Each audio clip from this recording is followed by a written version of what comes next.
Hey friends, this is Christopher Davis-Shannon, and I talk a lot on this channel about the 2-5-1 progression. So let's dive into that a little bit further.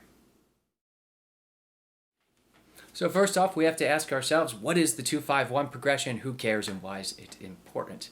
And what is the 2-5-1 progression? As we've talked about with transposing and figuring out keys, each scale degree really has a number. We have a chord that can be built over top of that. So we're taking the 2 chord in a key, the 5 chord in a key, and the 1 chord in a key.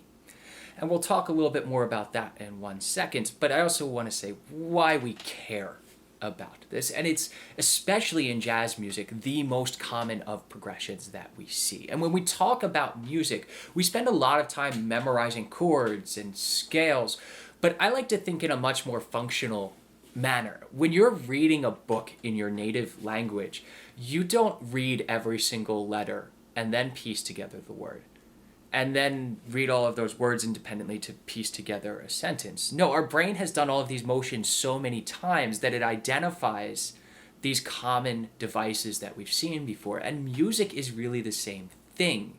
So once you get into memorizing chords and scales and all that jazz, the next thing that we want to start looking at is common chord progressions, because the more that we can identify them, the easier they're going to be to play when we see them in a piece of music. So today we're going to be working in the key of C, which means that our 1 chord is going to be the name of the key, C. Our 2 chord, we just count right up, C, D. And in this case, we need to look at how the notes stack up. The key of C major has no sharps or flats, which if we stack the thirds in this chord, gives us a D, an F, an A, and if we add the 7th, a C. And if we play all of those notes on uke, we have D, F, A, C. You've probably played this D minor 7th before. So our 2 chord is always going to be a minor 7th chord. Remember, as we go to other keys, the quality of chords do not change, only the letter name. And after this, we need the 5 chord, right? This is a 2-5-1 progression.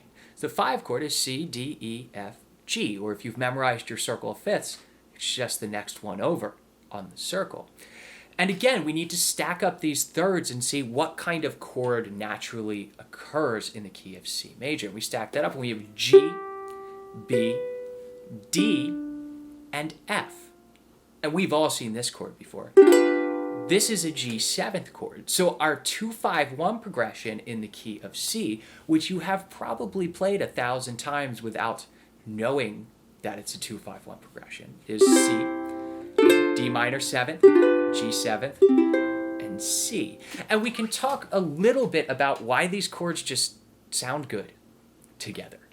You know, ultimately, we could just play G 7th to C. Whenever we play a G 7th, it tells our ear, well, we want to go back to C major. We want to what's called resolve the chord. And it's because of the motion between the chords. We have this F that's a half step away from the E in the C chord. We have this B that's a half step away from the C going in opposite directions. And then we have this D, this 5th here, that is going up to the E and also down to the C. So we have this beautiful motion, this tight voice leading built into these chords. And likewise, the D minor 7th chord, if we think about how it's constructed, it's really doing the same thing leading into the G while giving us 2 common tones. The D and the F aren't moving between those 2 chords. And the C gives us a sense of finality. So now that we know what a 2-5-1 is, why it sounds good, that we're going to see it a whole lot, let's look at how we can apply voicings for this progression across the entire fingerboard. So we're going to utilize as much of the fingerboard as possible, just moving on up, changing the voicing or the way that we group the notes on the fingerboard each time, but effectively using the same chords, right? We have D minor 7th, G 7th, C. So our first one that we can do is just our basic open position one. We have our C as our starting, and then D minor 7th, G 7th, and back to C, exactly as we talked about before. But let's modify that second C. Even down here, we don't have to play a C major like this. And actually, I have a whole video on, I believe, 19 different voicings for a C major chord. I'll link that below for you all too, so you can see some of the possibilities of C major. But let's use this one, open 4-3-3. So our first little 2-5-1 progression is. Then after this, we're going to cycle again. So we need D minor 7th and G 7th, but different ones. So you always want to look for a voicing that is close to where you're at. And if you don't have a lot of chords under your belt, this might not be easy, but memorizing an exercise like I'm giving you here now is going to open up a lot of those voicings for you, because any of these voicings that use 4 notes and 4 fingers on the fingerboard are movable, and we can make them into different chords as well. So our next D minor 7th voicing that we'll use is straight across the 5th fret.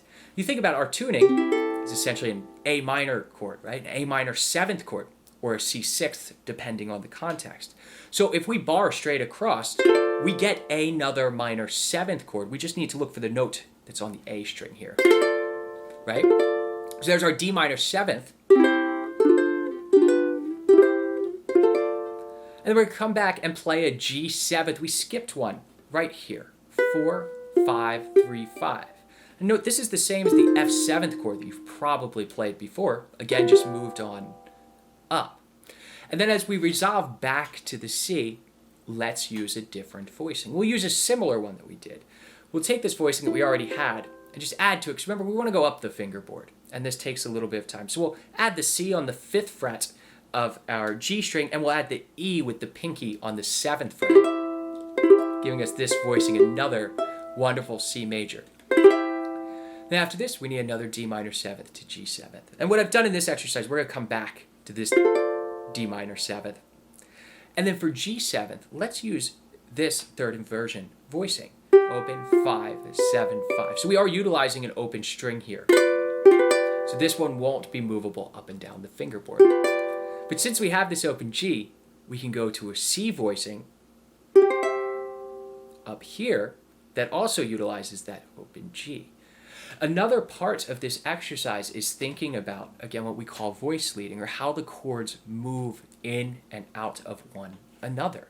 And that's important to have smooth motion between chords. If we make big leaps, it's very jarring to the listener and doesn't seem natural. So if we can keep notes from some of the other chords, we like to do that. So now we need to go finally up to another D minor 7th to G 7th. And we're going to use this one up here, 7, 9, 8, 8. And this high on the neck, this isn't a voicing we'll use a whole lot, but it's a 4-finger voicing, so we can move it. And what this is your G minor 7th that you've played many times before, just moved on up. And then up here, we have a G 7th chord right here. And this is just our C 7th, moved up. And then we go up to this high C voicing that we end on. So I know that's a lot of chords at once. So what we're going to do now is we're going to take this very slowly with the chords on the screen so that you have something to practice along with. 4.